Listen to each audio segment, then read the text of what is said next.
కేసీఆర్ గారు ఆర్థికంగా ఈ రాష్ట్రాన్ని పరిపుష్టిని సాధించారు.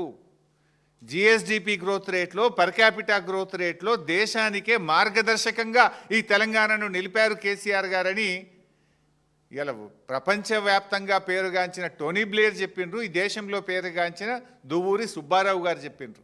నువ్వు దోలుకొచ్చుకున్న గెస్ట్లే చెప్పిండ్రు. నువ్వు మాట్లాడేది నిజమా? ఆ ప్రముఖ ఆర్థిక రంగ నిపుణులు మాజీ ప్రధాని చెప్పేది నిజమా? ఎందుకు ఆ చిల్లర మాటలు మాట్లాడతావు? రాష్ట్రం పరువు తీయకు రాజకీయాల కోసం. ఈ రాష్ట్రం గొప్పగా ఉన్నది ఆర్థికంగా అని మాజీ ప్రధాని, మాజీ ఆర్బీఐ గవర్నర్లు ఒకవైపు కితాబిస్తుంటే నువ్వు రాజకీయాల కోసం ఎందుకు ఈ చిల్లర మాటలు మాట్లాడుతున్నావు? రాష్ట్ర ప్రజల పరువును ఎందుకు తీస్తున్నావు?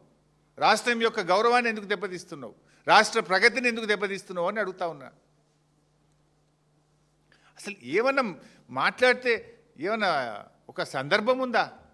ఇప్పుడు ఏదో పచ్చ కళ్ళద్దాలు పెట్టుకుంటే లోకమంతా పచ్చగా కనబడ్డట్టు ఈ రేవంత్ రెడ్డి బుద్ధే అది. ఎందుకంటే ఆయనే స్వయంగా చెప్పిండు, నా సొంత పార్టీ నాయకులనే తొక్కుకుంటా పెరిగినోన్ని అని నువ్వే చెప్పినావు కదా.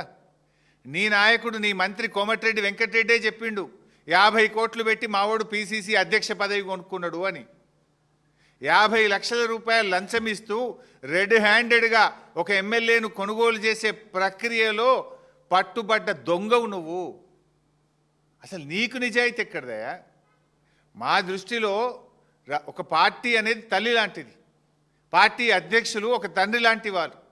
25 సంవత్సరాలుగా ఒక రాజకీయ పార్టీలో నిజాయితీగా, నిక్కచ్చిగా నాయకుడి అడుగుజాడల్లో త్యాగాల పునాదుల మీద ఎదిగిన నాయకత్వం మాది. నువ్వేందే చదువుకున్నది బీజేపీ లాంటి నువ్వే చెప్తివి. అదేవిధంగా పెరిగిందేమో తెలుగుదేశం లాంటివి, నౌకరేమో కాంగ్రెస్లో చేస్తున్నా అనబట్టివి. రేపేడుంటావో తెలియని రకం నువ్వు. పుట్టుకో దాంట్లో, చదువో దాంట్లో, నౌకరో దాంట్లో, రేపెండ్లుంటావో నువ్వు. అసలు నీకు నీతి, జాతి, విలువలు నీకేమైనా ఉన్నాయా? పైసలు పెట్టి పదవి కొనుక్కుంటావు, పూటకో పార్టీ మారుస్తావు. చొక్కాలు మార్చినంత ఈజీగా పార్టీలు మార్చిన నాయకుడు రేవంత్ రెడ్డి. అరే మేము సిల్వర్ జూబ్లీ జరుపుకున్నాం. ఎమ్మెల్యే పదవిని, మంత్రి పదవిని మా నాయకుడు ఆదేశిస్తే గడ్డిపోచల్లాగా త్యాగాలు చేసిన చరిత్ర మాది. వెన్నుపోట్లు పొడిచిన చరిత్ర నీది. నీకు మాకు నక్కకు నాగలోకు అనుకున్నంత తేడా ఉంది. నువ్వా మా గురించి మాట్లాడేది? నీకు మాట్లాడే అసలు నైతికత ఉందా నీకు?